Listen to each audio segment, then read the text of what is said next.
90 का दशक हम में से कईयों की लाइफ का ऐसा गोल्डन पीरियड था जिसके साथ हमारी खूब यादें जुड़ी हुई हैं।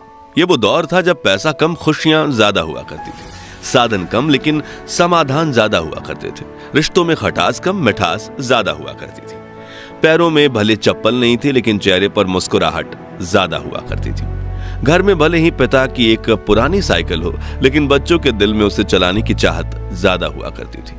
कहते हैं कि गुजरा जमाना लौट कर नहीं आता, लेकिन हम कुछ पलों के लिए समय में पीछे जाकर उस जमाने की यादों को जरूर जी सकते हैं। और आज के इस खास वीडियो में हम आपको ले चलेंगे 90 के दशक के उस दौर में जिसे देख आपके बचपन की यादें ताजा हो जाएंगी, आंखों में खुशी के आंसू भर जाएंगे और दिल कहेगा वो दिन भी क्या दिन थे। तो चलिए चलते हैं इस सुहाने सफर पर। आपको याद है उस वक्त माँ ईंट और मिट्टी से बने चूल्हे पर आग जलाकर खाना बनाया करती थी और शाम होते ही बच्चे खाने का इंतजार करते हुए माँ के साथ आंगन में बैठ जाते।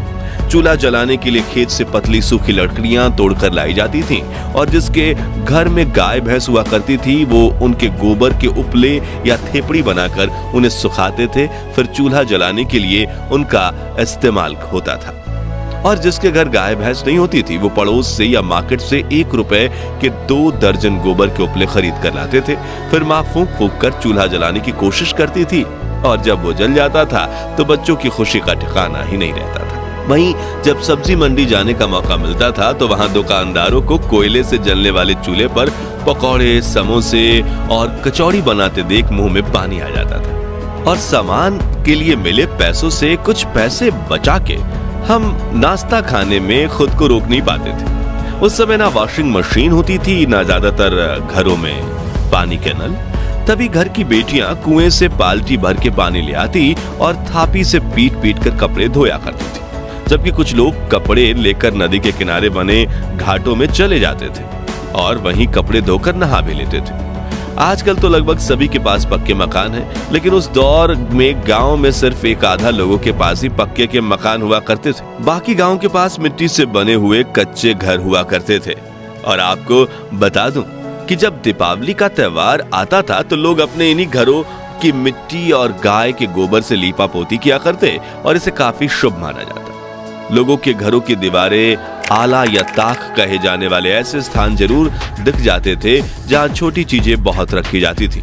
घर की चाबियां और शाम को जलाने वाले दिए इसी पर रखे जाते थे, लेकिन अब नए घरों में इनकी जगह ड्रेसिंग टेबल या डिजाइनर अलमारियों ने ले ली है। तस्वीरों में दिख रही ये चिड़िया उन दिनों खूब दिखा करती थी, लेकिन आज ये विलुप्त होने की कगार पर पहुंच गई है। आपने इस चिड़िया को आखिरी बार कब देखा था और इसके मधुर ध्वनि का दीदार किया था? कमेंट में बताइए। याद है रोज शाम होते ही सभी दोस्त गली के नुक्कड़ पर मिला करते थे और खूब हंसी मजाक किया करते थे। इसे लेकर किसी ने क्या खूब कहा है कि उस दौर में सहजता थी, सादगी थी, बंदगी थी। ये सोशल मीडिया प्लेटफॉर्म्स नहीं थे तब जिंदगी। बच्चे में एक दूसरे के साथ कई मजेदार खेल खेलने की होड़ थी, जैसे कि राजा मंत्री चोर सिपाही, चिड़िया और छुपन छुपाई, इक्कल दुक्कल, गिट्टियां, अंताक्षरी, कच्चे पकड़म पकड़ाई, गिट्टी फोड़, आंख में चौली, लंगड़ी टांग, गिल्ली डंडा वगैरह। खैर, इनमें से बचपन में कौन सा खेल सबसे ज्यादा आपने खेला है कमेंट्स में बताइए। और अगर बचपन में आपने ये खेल नहीं खेले तो आपने 90s के बचपन का एक सुनहरा दौर मिस किया है। वहीं ये माचिस की ताश देखकर आप में से कुछ लोगों की आंखें भर आएंगी। ये ताश वही बच्चे बनाते थे जिनके पास ताश की गड्डी खरीदने के पैसे नहीं होते थे, लेकिन अपने रूल्स के साथ अपनी ताश खेलने का मजा ही कुछ और था। याद है वो स्वादिष्ट कैंडीज जो 90 के दशक की शान हुआ करती थी। गुरु चेला जिसमें कैंडी का पैकेट घुमाने पर फोटो बदल जाती थी, पान पसंद, मैंगो बाइट, चटपटी कैंडीज, इकलिया, किस्मी, इमली की गोली, खाने वाली सिगरेट, जेम्स, आम पापड़, कप में मिलने वाली स्वादिष्ट जेली और मिल्की बार। ये कुछ ऐसी कैंडीज थी जो पूरे भारत में जोरों शोरों से बिका करती थी। खैर, इनमें से आपकी पसंदीदा कौन सी थी? कमेंट्स में बताइए। ये वो गलियां हैं जहां हम क्रिकेट खेलते वक्त जीवन की सभी समस्याएं भूल जाते थे। बच्चे बारिश के पानी में छपाक छपाक करके दौड़ते थे और अगर एक पुराना टायर मिल जाए तो छोटी सी लकड़ी की मदद से टायर को धकेलते हुए रेस लगाने का मजा ही अलग था। ये वही मोहल्ले हैं जिनके साथ हमारी सैकड़ों यादें जुड़ी हुई हैं। ये वही पेड़ हैं जहां देश के लाखों बच्चों को प्राथमिक शिक्षा मिली है और जिन बच्चों को स्कूल जाने का सौभाग्य प्राप्त होता था वो महंगी बेंच नहीं बल्कि ऐसी लकड़ी की चारपाई पर बैठकर पढ़ते थे। जब पहली बार बंगाल में इंग्लिश स्पीकिंग क्लास खुली थी तब ऐसे दीवारों पर एडवर्टाइजमेंट दी गई थी, लेकिन आजकल तो अंग्रेजी के सामने हिंदी भी फीकी पड़ने लगी है। अब नजर नहीं आते ये डाकियां जिनकी साइकिल की घंटी सुनते ही घर में खुशियों की लहर दौड़ उठती थी। पोस्ट ऑफिस तो आज भी है, लेकिन खत लिखने वाला कोई नहीं। याद है, गांव से शहर गए लोग जब परिवार को एसटीडी पीसीओ पर फोन किया करते थे तो पूरे गांव में खुशहाली फैल जाती थी। प्रेमी प्रेमिका तय किए गए समय पर एसटीडी बूथ के पास बैठकर एक दूसरे को फोन लगाने की राह देखते थे और सिक्के खत ना इसलिए बात करने से ज्यादा ध्यान सेकंड्स पर होता था। लेकिन यार, मजा बहुत आता था।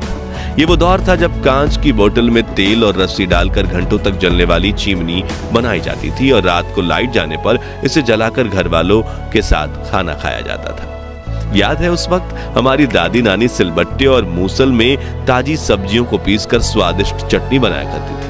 आटा पीसने के लिए घर पर ही 2 पत्थर वाली घटी यानी चक्की का इस्तेमाल किया जाता था। कुछ के घरों में मिट्टी के बर्तनों में खाना बनाया जाता था और खाने की हर बाइट में आने वाली मिट्टी की खुशबू मन को प्रफुल्लित कर देती थी।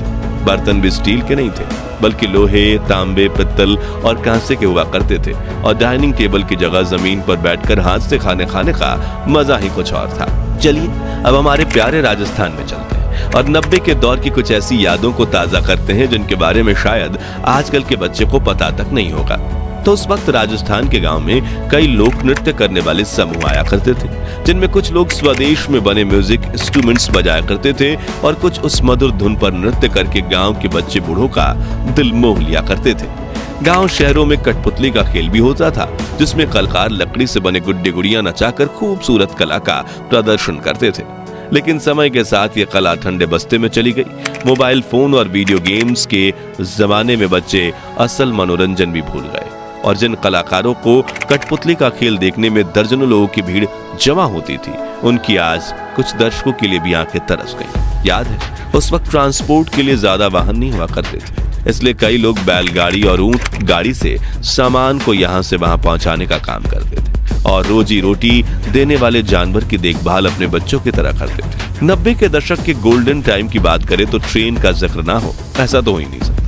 उस वक्त सिर्फ कुछ लोग जहाज में सफर कर सकते थे, इसलिए देश की 99.99% जनता के लिए दूर सफर करने के लिए ट्रेन सबसे पसंदीदा साधन हुआ करती थी।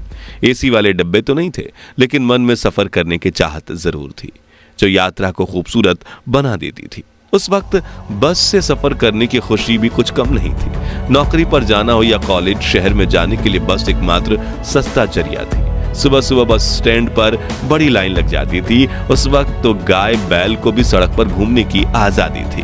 दोस्तों, आजकल की शादी बारात में दूल्हा जितनी महंगी गाड़ी में बैठता है उसका उतना ही ज्यादा भौकाल माना जाता है, लेकिन उस वक्त के दूल्हे सज धज कर घोड़ी चढ़ते थे और ढोल नगाड़ों के साथ बारात लेकर शादी करने जाते थे।